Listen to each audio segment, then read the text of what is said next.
तो हाँ भाई, कैसे हो?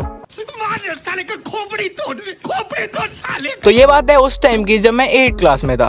अब 8 क्लास में मेरे पहले ही बहुत पंगे हो रखे हैं। अगर तुमने वो वीडियो नहीं देखी है तो वो वीडियो भी जरूर देख लेना। तो जब हम समर वेकेशन के बाद स्कूल में आए ना, तो हमारा सारा शेड्यूल बदल दिया गया था। जो पहले हमारा फ्री पीरियड हुआ करता था जिसमें हम प्लानिंग किया करते थे, अब वो नया पीरियड बन चुका था। तो उस पीरियड के लिए ना हमें 3 ऑप्शंस मिले थे। या तो हम म्यूजिक में जा सकते थे, या हम डांस में जा सकते थे, या फिर हम स्पोर्ट्स में जा सकते थे। तो तुम्हें तो पता ही होगा कि हमारा गेम्स का पीरियड होता ही नहीं था, तो ऑब्वियस सी बात है हम स्पोर्ट्स ही चूज करते। तो मेजॉरिटी ऑफ द क्लास ने स्पोर्ट्स चूज करा था, लेकिन जिन्हें टिकटॉक स्टार बनना था उन्होंने डांस चूज करा था। चल छैया छैया छैया छैया चल छैया छैया। कुछ एक आध लड़कियों ने म्यूजिक चूज करा था। तो हमारी जो लाइफ है वो सेट हो चुकी थी। अब हमें डेली गेम्स में जाने का मौका मिल जाता था। हम जो है पूरा एंजॉय करते थे। हमारा 7th पीरियड डेली की डेली गेम्स का होता था। लेकिन हमारी ये खुशी ना हमारे फिजिकल एजुकेशन के टीचर से बर्दाश्त नहीं हुई। 1-1.5 महीने बाद जो है हमारा गेम्स का पीरियड कैंसिल कर दिया गया था। मुझे नहीं पता क्यों, पर कैंसिल कर दिया गया था। तो अब यूं होता था कि तीनों सेक्शंस को एक ही क्लास में बिठा देते थे और बोलते थे जो करना है वो करो, लेकिन गेम्स में नहीं लेके जाएंगे। साले कुत्तों की जिंदगी। अब इस सिचुएशन में एक आम बच्चा क्या करेगा? वो ज्यादा से ज्यादा बैठ जाएगा चुपचाप, या फिर अपने दोस्तों के साथ मिलकर बकचोदी करेगा। लेकिन हम बैठने वालों में से नहीं थे। तो मैं और मेरे 4 दोस्तों ने मिलकर प्लान बनाया कि हम जो इस पीरियड को बंक करके गेम्स में जाके रहेंगे। तो अगले ही दिन हम उस पीरियड को बंक करके ग्राउंड में निकल चुके थे। अब हमारा ग्राउंड बहुत बड़ा था और उसी टाइम पे छोटे बच्चे भी गेम्स में आए थे, तो हम उन्हीं के साथ निकल पड़े थे। तो जैसा कि मैंने तुम्हें बताया कि हमारा प्लेग्राउंड बहुत बड़ा था, तो हम जो एक कोने में जाके बैठ जाते थे और वहीं अपना सारा कांड करा करते थे। समझ रहे हो? समझ रहे हो आप? समझ रहे हो ना? उस जगह की एक खास बात थी कि वहाँ पर जो है बाउंड्रीज थी, यानी कि चारों तरफ दीवारें खड़ी थी। अब वो दीवार इतनी कमजोर थी कि अगर तुम उसे हाथ भी लगाओ तो वो शेक करने लगती थी। इसी को देखकर हमारे शैतानी दिमाग ने एक प्लान बनाया। क्यों ना इस दीवार को तोड़ दिया जाए। कोई सेंस है इस बात की? तो जितने में हम लोग ये प्लान बना रहे थे, उतने में ही हमारे एक दोस्त ने एक दीवार को पहले ही तोड़ दिया था। तो अभी हमारा ना डेली का काम हो चुका था। हम पीरियड बंक करके उसी ग्राउंड में जाते और 4-5 दीवारें एक साथ तोड़ आते। बेशर्म आदमी। अब ऐसे करते करते कुछ ही हफ्तों में हमने जो है वो पूरी दीवार साफ कर दी थी।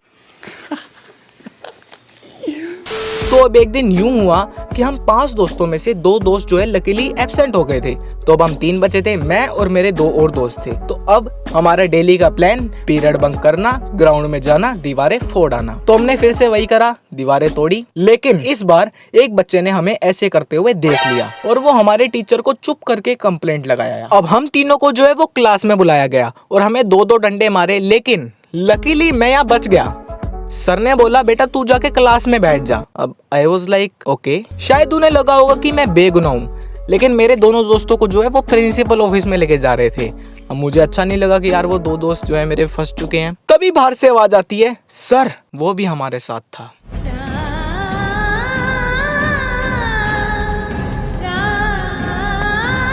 अरे तुम्हें जाना है टकले के पास तो जाओ ना, मुझे क्यों घसीट रहे इस मैटर में।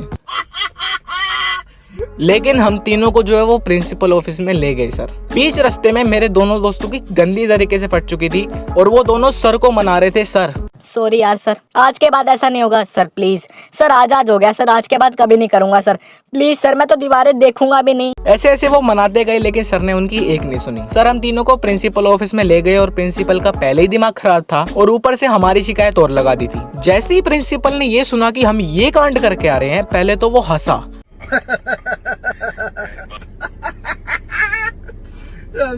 फिर बोला कि बेटा तुम स्कूल में पढ़ने आते हो या फिर तुम ये काम करने आते हो? नहीं, एक काम करते हैं ना, तुम्हें मजदूरी पे रख लेते हैं, तुम्हें दिहाड़ी भी दे देंगे 200-300 रुपए। अब ये सुन के मेरे दोनों दोस्त खुश हो गए थे कि वो तो कैलकुलेट करने लग गए थे कि भैया मेरा महीने के हिसाब से कितना बनेगा। अब प्रिंसिपल ने हम तीनों के पेरेंट्स के नंबर ले लिए और बोला कि कल तुम्हारे पेरेंट्स को बुलाया जाएगा। अब मेरे 2 दोस्तों की पहले गंदी फट रही थी और हमारे पेरेंट्स को और अलग से बुलाया जा रहा है। और फिर उसने बोला कि तुम कल स्पीच भी बोलोगे। स्पीच क्यों बोलेंगे? हम क्या कोई जंग जीत गए? ये जो स्पीच बोलेंगे, अरे हमने दीवारें तोड़ी हैं सर, स्पीच क्यों बोलेंगे? क्या हम बच्चों को ये बताएंगे कि अगर इस दीवार को इस एंगल पे मारोगे तो जल्दी टूटेगी?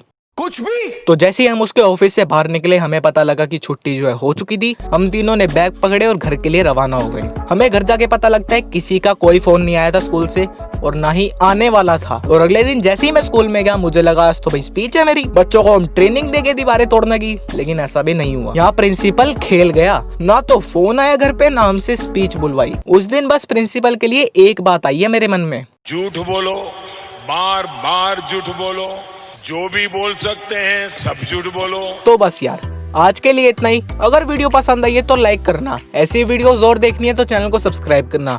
मिलते हैं अगली वीडियो में, तब तक के लिए बाय।